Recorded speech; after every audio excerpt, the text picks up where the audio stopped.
Good morning बच्चों। आज पुनः आपके बीच में हिंदी पाठ्य पुस्तक के पाठ 2 लेकर के उपस्थित हूँ। आपने पिछले वीडियो में देखा पाठ 1 वीणावादिनी वंदना, उसके भावार्थ को हम सब ने देखा। अभ्यास प्रश्न को भी हमने PDF के माध्यम से आपको उपलब्ध कराया। आज पाठ 2 आपके बीच में लेकर उपस्थित हूँ। आप सभी भैया बहन बुक मंगा लें, कॉपी बना लें और प्रतिदिन आपको एक नया पाठ पढ़ने को मिलेगा। आइए देखते हैं अपनी पुस्तक उदिता भाग 7। आज हमें पढ़ना है पाठ 2 6 आने का टिकट। प्यारे भैया एवं बहनों, 6 आना, शायद आपको एक बार ये सोचकर आश्चर्य भी लग रहा होगा कि 6 आने का टिकट, ये 6 आना क्या होता है। तो आपको पता होना चाहिए प्यारे भैया एवं बहनों, ये आज के लगभग 15 से 20 वर्ष पहले अपने यहाँ इतनी बड़ी रकम नहीं हुआ करती थी, रुपया नहीं हुआ करता था। आने में ही चलता था। 1 आना, 2 आना, 3 आना, 6 आना, 5 आना, 10 आना। फिर पैसे में आया 1 पैसा, 2 पैसा, 10 पैसा, 25 पैसा। शायद आप 25 पैसा जानते होंगे, 25 पैसा भी नहीं जानते होंगे तो 50 पैसा जानते होंगे, 50 भी नहीं जानते होंगे तो शायद 1 रुपया तो आप जानते ही हैं। 1 रुपये में कितने पैसे होते हैं आप सबको पता है, 100 पैसे होते हैं। तो आइए हम सब देखते हैं आज 6 आने का टिकट। ये पाठ भगवती चरण वर्मा के द्वारा लिखा गया है। ये कहानी है। इस कहानी को आज हम सब पढ़ते हैं कि इस कहानी में क्या है। तो आप सभी अपनी पुस्तक पाठ 2 खोल लें और देखते हैं कि आज हम सब इस कहानी के बारे में भगवती चरण वर्मा जी क्या लिखते हैं। आइए देखते हैं। उस दिन जब मैं दफ्तर पहुंचा तो मैंने एक सज्जन को अपने कुर्सी पर बैठा हुआ पाया। ये सज्जन अपने दोनों पैर मेज पर रखे हुए गुनगुना रहे थे और कभी कभी एक पेंसिल से अपनी जांघों पर रखे हुए मेरे लेटर पैड पर एक आध लाइन लिख देते थे। यहाँ यह बात बता देना अनुचित ना होगा कि मैंने यह लेटर पैड 3 रंगों में छपाया था और हर एक पन्ने की लागत 2.5 पैसे पड़ी थी। ये मझोले कद के मोटे से आदमी थे। चेहरा किसी कदर गोल मटोल, ऊबड़ खाबड़ और भद्दा। उनकी मूछें आधी और अच्छी तरह से छटी हुई, आंखें बिल्ली की तरह बिजली के पंखे की हवा में इनकी चुटैया फहरा रही थी और यह बता रही थी कि ये सज्जन काफ़ी मौज में हैं। खादी का कुर्ता और धोती पहने थे। मेज के पास पड़े हुए तख्त पर बैठ गया, यह समझकर कि दफ्तर के किसी कर्मचारी के ये मुलाकाती होंगे और सुबह आए हुए पत्रों को उलटने पलटने लगा। एकाएक इनकी निगाह मुझ पर पड़ी।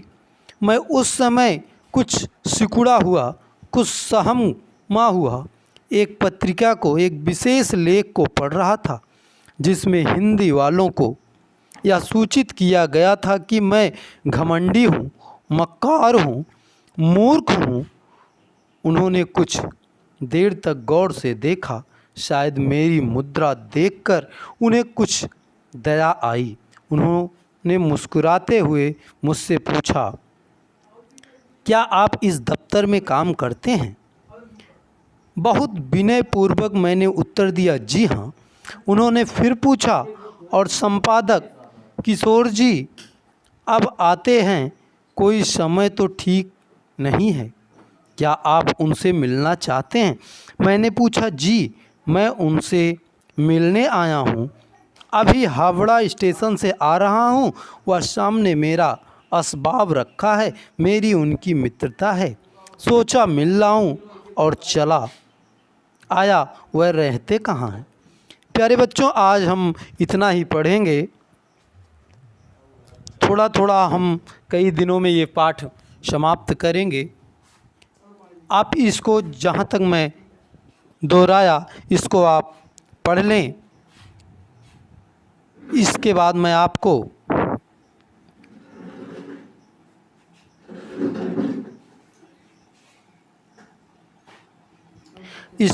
आपको इसका भावार्थ भी बताने का पूरा प्रयास करूँगा। प्यारे बच्चों, आइए देखते हैं हम इसका एक एक भावार्थ। एक दफ्तर है, एक ऑफिस है। ऑफिस में जब मैं पहुंचा, कौन पहुंचा? भगवती चरण वर्मा जी कह रहे हैं कि जब मैं दफ्तर में पहुंचा, अर्थात ऑफिस में, कार्यालय में पहुंचा, तो देखा वहाँ पर एक सज्जन व्यक्ति अपनी कुर्सी पर बैठा हुआ पाया हमने।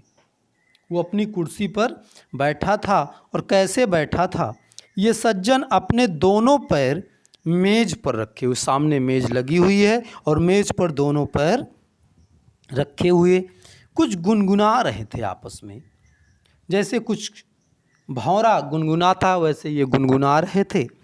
कभी कभी एक पेंसिल से, थोड़ी थोड़ी देर में एक पेंसिल से अपनी जांघों पर रखे हुए लेटर पैड, एक लेटर पैड रखा था, उस लेटर पैड पर एक आध लाइन थोड़ा सा लिख देते थे, या बता देना चाहता हूँ। भगवती चरण वर्मा जी कहते हैं कि मैं आपको ये बता देना चाहता हूँ कि ये बताना अनुचित नहीं होगा कि वह लेटर पैड हमने 3 रंगों में छपवाया था, 3 कलर में था, और एक पेज की कीमत छपाई की थी 2.5 पैसे। 2.5 पैसे छपाई की कीमत पड़ी थी। अब आगे क्या बताते हैं कि ये मझोले, मझोला मतलब होता है बीच का, ना बड़ा ना छोटा, बीच का होता है, उनको कहते हैं मझोले। मझोले कद के मोटे आदमी थे, हेल्थी थे।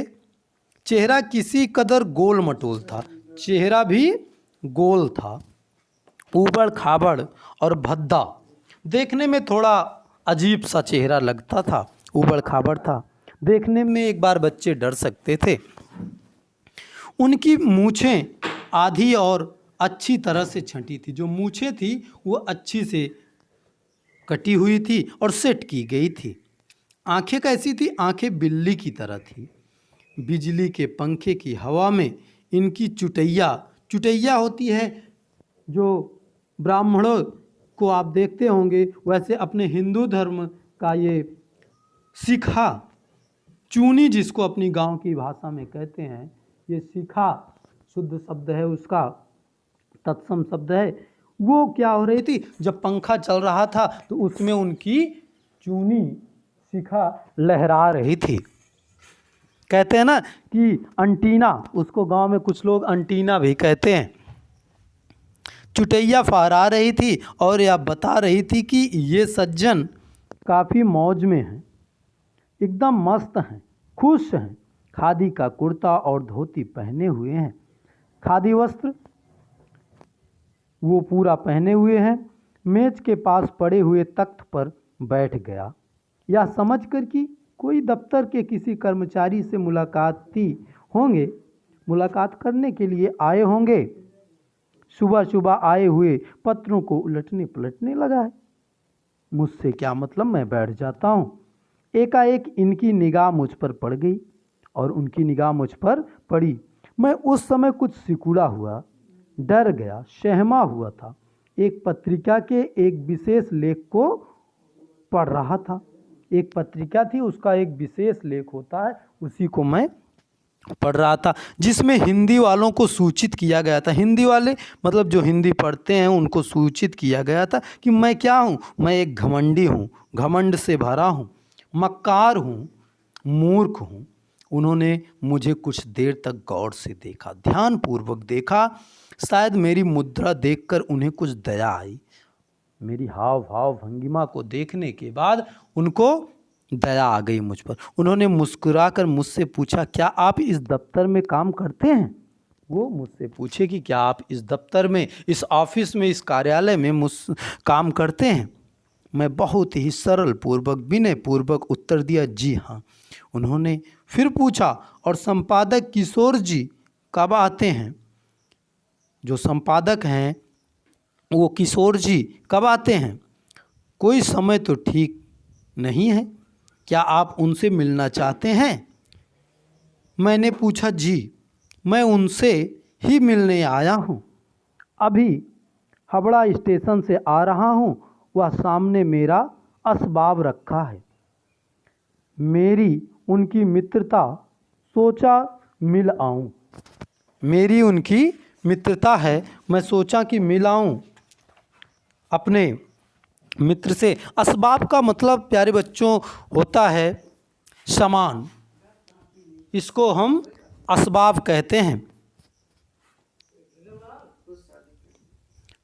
मुद्रा देखकर कुछ दया आई, मेरी उनकी मित्रता है, सोचा मिलाऊं और चलाया, वह रहते कहाँ हैं?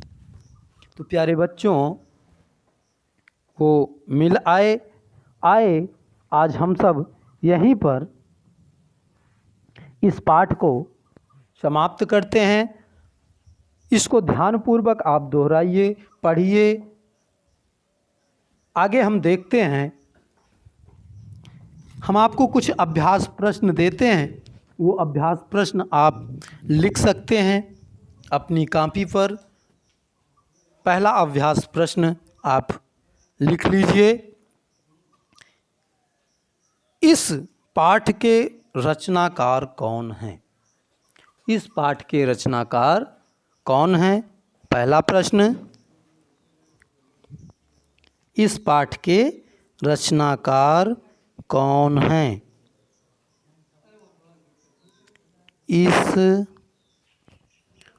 पाठ के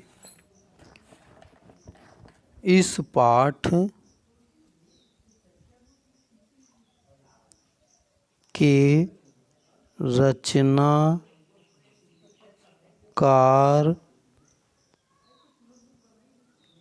कौन हैं?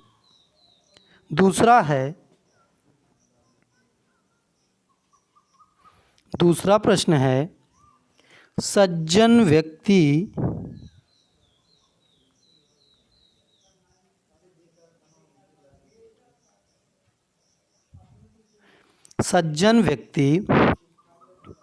कैसे बैठे थे?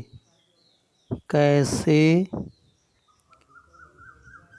बैठे थे? तीसरा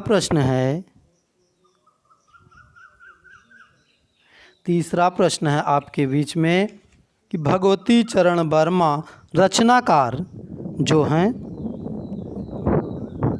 रचनाकार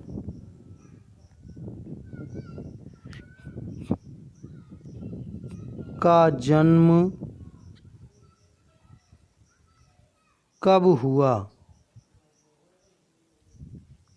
था? ये 3 प्रश्न आपको लिखने हैं। शेष उसमें से अपने मन से 5 प्रश्न बना करके मैसेज करें। धन्यवाद प्यारे बच्चों। कल हम आज जहाँ तक पढ़ाएं उसके आगे से कल आपको लेकर के उपस्थित हूँ। धन्यवाद।